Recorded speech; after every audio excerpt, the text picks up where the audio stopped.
लबासा डीमर्स आज तारीख है 2 मई 2020।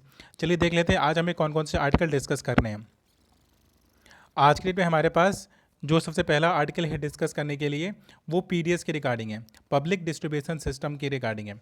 अभी पीडीएस की हिस्ट्री थोड़ा सा पहले ब्रीफ में जान लेते हैं कि इंडिया में पीडीएस का रिकॉर्ड क्या रहा है और ये किस प्रकार से इवॉल्व होती है। पीडीएस ये पब्लिक डिस्ट्रीब्यूशन सिस्टम 1960 के पहले में बेसिकली ये वर्ल्ड वॉर सेकेंड के बाद स्टार्ट होता है। इंडिया में जब भारत आज़ाद होता है तब से ये पीडीएस सिस्टम चल रहा है और 1960 के पहले तक हम इंपोर्ट करके अनाज का डिस्ट्रीब्यूशन करते थे और ये यूनिवर्सल था, आज की तरह नहीं था। ये उस 1960 के पहले तक पूरा यूनिवर्सल था।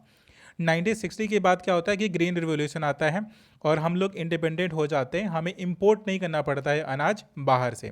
तो जब हमें बाहर से अनाज इंपोर्ट करना नहीं पड़ा तो हम इस चीज़ों में और ज़्यादा रियायत और पब्लिक डिस्ट्रीब्यूशन सिस्टम में हम लोगों को और भी ज़्यादा अनाज हम देना स्टार्ट करते हैं। 1960 और 1970 तक का तो यही इतिहास रहता है। चेंज आता है 1992 में। हम क्या करते हैं कि टारगेटेड पब्लिक डिस्ट्रीब्यूशन सिस्टम अपना स्टार्ट करते हैं। 1992 से हम targeted public distribution system start करते हैं और प्रॉपर तरीके से इम्प्लीमेंटेशन में आता है इन द ईयर ऑफ 1997। अब पीडीएस सिस्टम और टारगेटेड ये पब्लिक डिस्ट्रीब्यूशन सिस्टम में डिफरेंस क्या होता है। अब टारगेटेड पब्लिक डिस्ट्रीब्यूशन सिस्टम में हम क्या करते हैं कि हम पूरी सोसाइटी को दो वर्ग में डिवाइड करते हैं, एक को बीपीएल में और दूसरे को एपीएल में। बीपीएल का मतलब बिलो पॉवर्टी लाइन, एपीएल का मतलब एबव पॉवर्टी लाइन। मीन ऐसे लोग जो गरीबी रेखा से ऊपर हैं और ऐसे लोग जो गरीबी रेखा के नीचे हैं। तो हमने उसे दो कैटेगरी में डिवाइड किया और दो कैटेगरी में डिवाइड करके एपीएल और बीपीएल कार्ड होल्डर को अलग अलग प्रकार की बेनिफिट हम देना स्टार्ट करते हैं। बेसिकली अगर जनरलाइज फॉर्म में अगर समझा जाए इसे तो बीपीएल में क्या होता है कि लोगों को ज़्यादा अनाज मिलेगा, ज़्यादा सब्सिडाइज रेट पर वही अनाज ज़्यादा मिलेगा, एपीएल कैटेगरी वालों को कम मिलेगा। ठीक है, दोनों में डिफरेंस यही होता है। बीपीएल में क्या होता है कि कुछ और भी चीज़ें एडिशनल वो चीज़ें इन्वॉल्व होती हैं, ऐड होती हैं, बट एपीएल वाले में नहीं होती हैं। ये तो हमने देखा कि पब्लिक डिस्ट्रीब्यूशन सिस्टम का हिस्ट्री क्या रहा है और ये लॉ में कब आता है। इससे पहले तो एक प्रॉपर केवल एक गाइडलाइन थी, इसके ये कोई कानून नहीं था। ठीक है, तो होता क्या है कि फूड सिक्योरिटी एक्ट 2013 में प्रॉपर ये आपका राइट हो जाता है। पब्लिक डिस्ट्रीब्यूशन सिस्टम से अनाज को लेना लोगों का मीन भूख मिटाना एक प्रकार का अधिकार हो गया। ठीक है, ये उनका जुडिशियल राइट है, ना कि फंडामेंटल राइट है। राइट, तो इस प्रकार से ये पीडीएस डिस्ट्रीब्यूशन सिस्टम का इंडिया में यही इतिहास रहता है कि वर्ल्ड वॉर सेकेंड के बाद से स्टार्ट होता है। वर्ल्ड वॉर सेकेंड के बाद हम इंपोर्ट करके लोगों का पेट भर रहे थे, बट ग्रीन रिवोल्यूशन आता है और हम इसे 1960 के बाद से क्या करते हैं, सेल्फ डिपेंडेंट हो जाते हैं और हमारी पॉलिसी फॉरेन पॉलिसी पर डिपेंड नहीं रहती है। ठीक है, तो ये तो इतिहास हो गया। अब राइटर यहाँ पे बात क्या करते हैं, राइटर कहते हैं कि सप्लाई चेन, तीन चीज़ों पर राइटर मेनली फोकस करेंगे। एक बात करेंगे कि सप्लाई चेन पर, कि पब्लिक डिस्ट्रीब्यूशन सिस्टम में कि एक जगह पर ज़्यादा स्टॉक है, दूसरी जगह पर कम स्टॉक है, तो हमें इन दोनों को इंटीग्रेट करने की ज़रूरत है जब लॉकडाउन 3.0 अगर हम लागू करवा रहे हैं तो। फिर सेकंड थिंग बात करते हैं कि हमें क्या करना चाहिए कि जो पब्लिक डिस्ट्रीब्यूशन सिस्टम से, क्योंकि हम प्रोक्योरमेंट जो किसी और स्टेट से कर रहे थे, अनदर स्टेट से कर रहे थे, तो हमें वो लोकल लेवल पे करना चाहिए। इससे एम्प्लॉयबिलिटी भी बढ़ेगी, जो जिन लोगों के पास जॉब था उनका जॉब भी सिक्योर रहेगा। एक एग्जांपल है एमजी नरेगा का। एमजी नरेगा में हम बेसिकली डगिंग का केवल काम करें, केवल हम खुदाई उनसे करवाते हैं, तालाब बनवाते हैं। तो राइटर के अकॉर्डिंग हमें जॉब में क्या करना चाहिए कि लोकल प्रोक्योरमेंट को अगर हम इन्वॉल्व करते हैं तो ऐसे लेबर को जिन्हें हम गारंटी दे रहे हैं कि हम 100 डेज़ का या 200 डेज़ का अगर हमने जॉब देते हैं तो आप उनको एग्रीकल्चर सेक्टर में आप उनको लेकर के आइए, उनका यूटिलाइज करिए। क्योंकि एक मेजर लेबर फोर्स है जो मेट्रोपॉलिटन सिटी में फंस चुका है, उसे आप कितना भी समय लगाओगे वो वापस आने में उसको समय लगेगा। और खरीफ की फसल आने वाली है, तो जब खरीफ की फसल जब स्टार्ट होगी तो उससे पहले ये बेहतर होगा कि हम उन्हें इन चीज़ों में लगा दें। हमारा दोनों काम निकल जाएगा कि हम लोगों को नौकरी भी दे लेंगे और हमारा जो एग्रीकल्चर सेक्टर है उस पर उतना प्रभाव नहीं पड़ेगा। ठीक है, तो ये दो बातें हो गई। और जो ये तीसरी तीसरी बात करते हैं कि ठीक है, हमें लीकेजेस को रोकना होगा।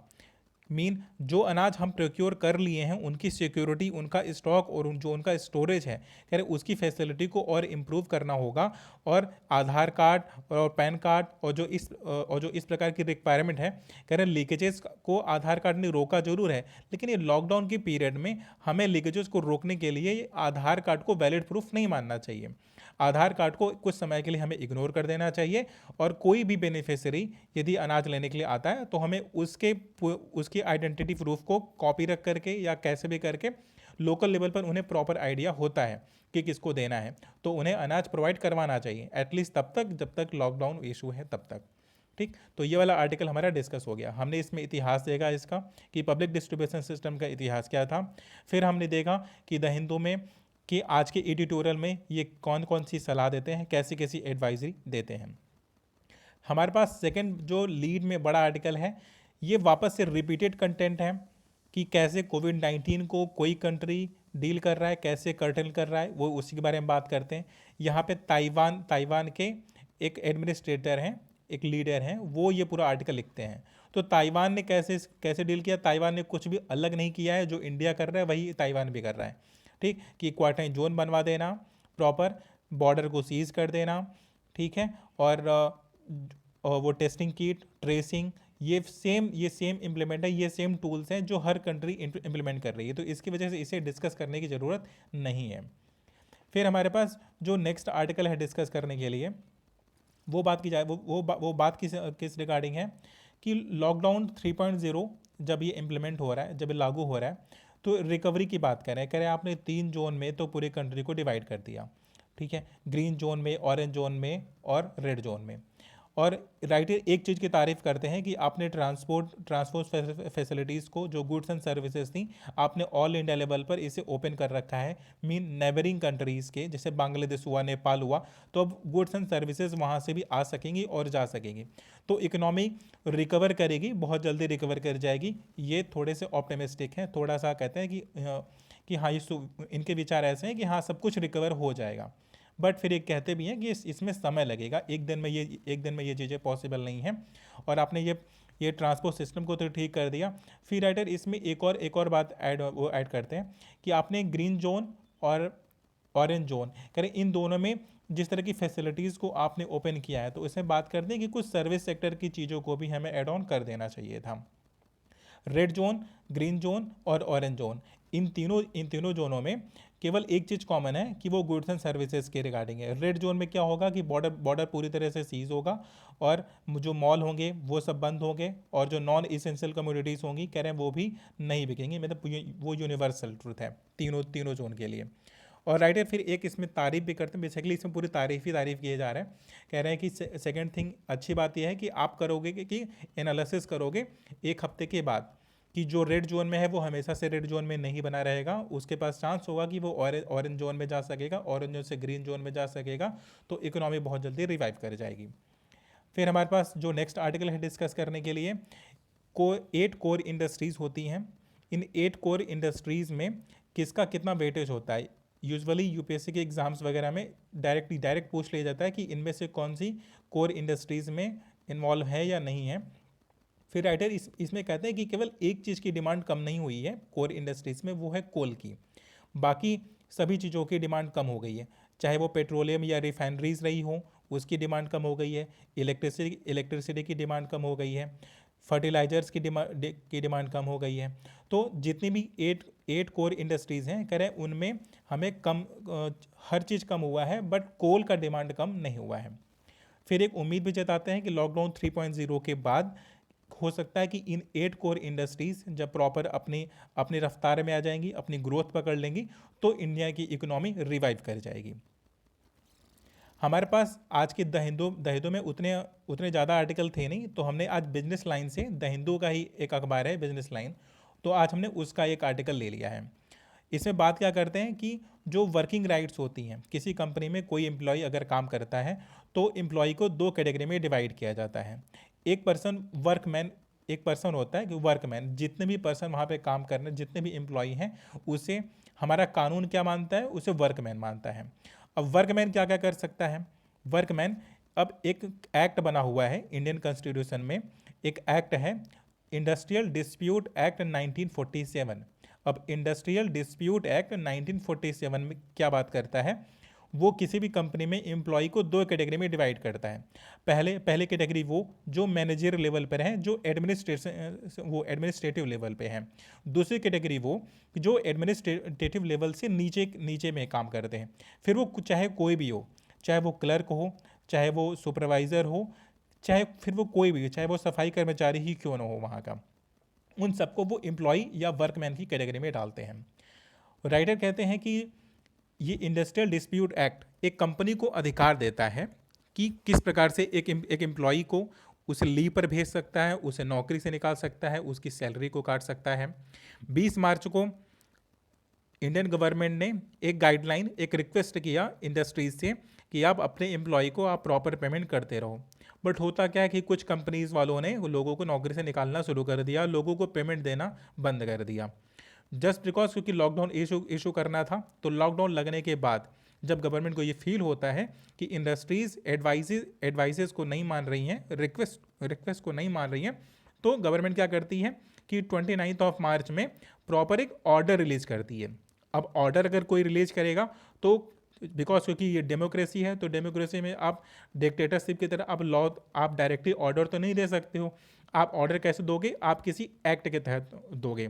तो किस एक्ट के तहत दिया गया ऑर्डर दिया गया है, डिजास्टर मैनेजमेंट एक्ट 2005 के रिगार्डिंग दिया गया है।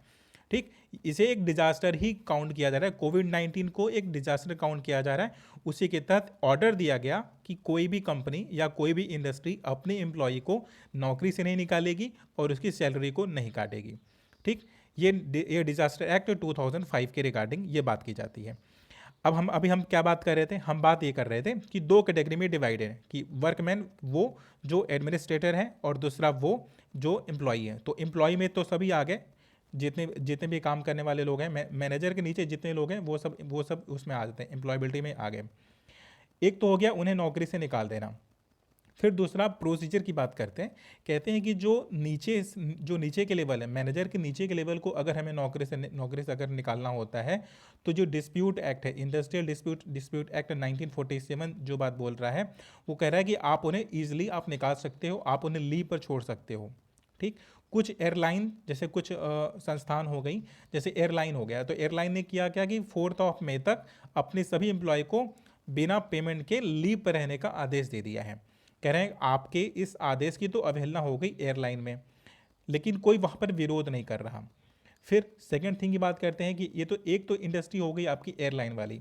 एयरलाइन के अलावा जो बिग इंडस्ट्रीज़ हैं, उन्होंने वॉलंटरी रिटायरमेंट की एक स्कीम लॉन्च कर दी है कि एक एम्प्लॉय क्या होगा कि वो अपनी नौकरी को छोड़ देगा, खुद से ही वो रिटायरमेंट ले लेगा। सिर्फ उसकी इंश्योरेंस पॉलिसी को रन करने दिया जाएगा, बाकी उसकी सैलरी को काट दिया जाएगा। ये बाई फोर्स भी हो रहा है क्योंकि किसी भी कंपनी के पास एक राइट होता है टर्मिनेट कर देने का। अगर टर्मिनेशन होता है तो केवल 15 डेज़ की सैलरी उसे मिलेगी जो मैनेजर लेवल के नीचे के लोग हैं।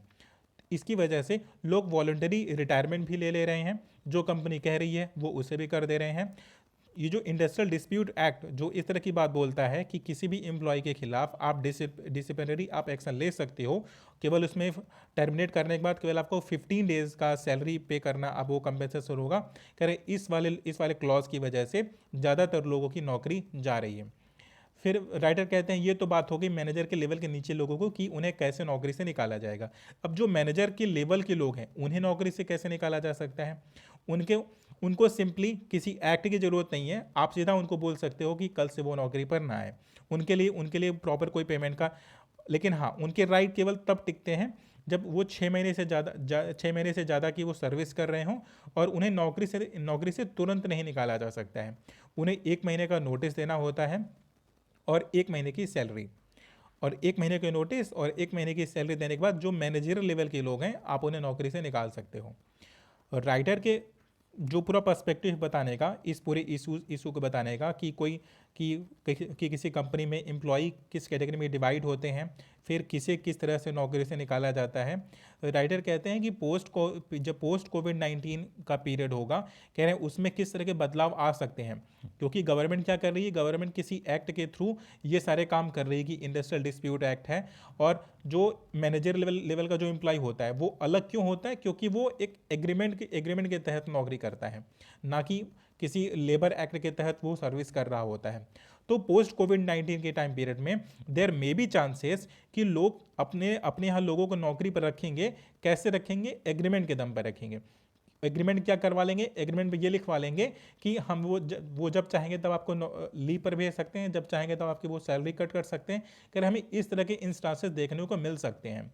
अब जब कोविड-19 के बाद का ये जो लीगल इश्यूज होंगे, देखना ये होगा कि गवर्नमेंट इसे रिजॉल्व कैसे करती है, इस वाले फेनामेनन को कैसे डील करती है। क्योंकि कंपनीज हो गई, अगर कोई डिजास्टर हो गया, अगर उन्हें प्रॉफिट नहीं हो रहा, तो वो बड़ी ऑब्वियस सी बात है, वो पेमेंट नहीं कर सकते हैं। और इंडस्ट्रियल डिस्प्यूट एक्ट 1947 में ये पूरी बातें तो मेंशन है कि अगर कोई डिजास्टर हो जाता है, कोई मशीन काम नहीं करती है, कोई भूकंप आ जाता है, या एम्प्लॉई वर्क नहीं करते, या डिमांड अचानक से कम हो जाती है, या पूरा पूरा सेक्टर लॉस में जाने लगता है, तो भी वो अपने एम्प्लॉय को नौकरी से निकाल सकता है, वो छटनी कर सकता है, वो अपने बिजनेस के बेनिफिट के लिए। ये इंडस्ट्रियल डिस्प्यूट एक्ट 1947 बोलता है। ठीक है, तो देखने वाली बात होगी कि कोविड-19 के बाद किस प्रकार से लोग नौकरी पर रखे जाते हैं और किस प्रकार के एग्रीमेंट किया जाता है, ये देखने वाली बात होगी। ये पूरे आर्टिकल में राइटर इसी के रिगार्डिंग बात करते हैं। ठीक है, तो आज के लिए जितने भी आर्टिकल थे डिस्कस करने के लिए, वो सारे आर्टिकल डिस्कस हो गए। आई होप कि आपको सारी बातें क्लियर हुई। एग्जाम के रिकॉर्डिंग एक पीडीएफ वाला सिस्टम और ये लेबर एक्ट वाला, ये दोनों बहुत इंपॉर्टेंट था। ऐसे राइटिंग में हम बहुत फ्रूटफुल हैं, आप थॉरली यूज कर सकते हो। और अभी जो कोर 8 इंडस्ट्रीज़ के बारे में था, तो कोर 8 इंडस्ट्रीज़ को प्रॉपर तरीके से आप एनालाइज कर लो कि किसका वेट ज़्यादा होता है, किसका वेट कम होता है, किसकी डिमांड कम हो रही है या किसकी डिमांड ज़्यादा हो रही है। राइट, ये चीज़ें थोड़ा सा गौर करने वाली चीज़ें प्रीलिम्स के रिगार्डिंग बहुत इंपॉर्टेंट है। By the way, thank you so much for watching the video.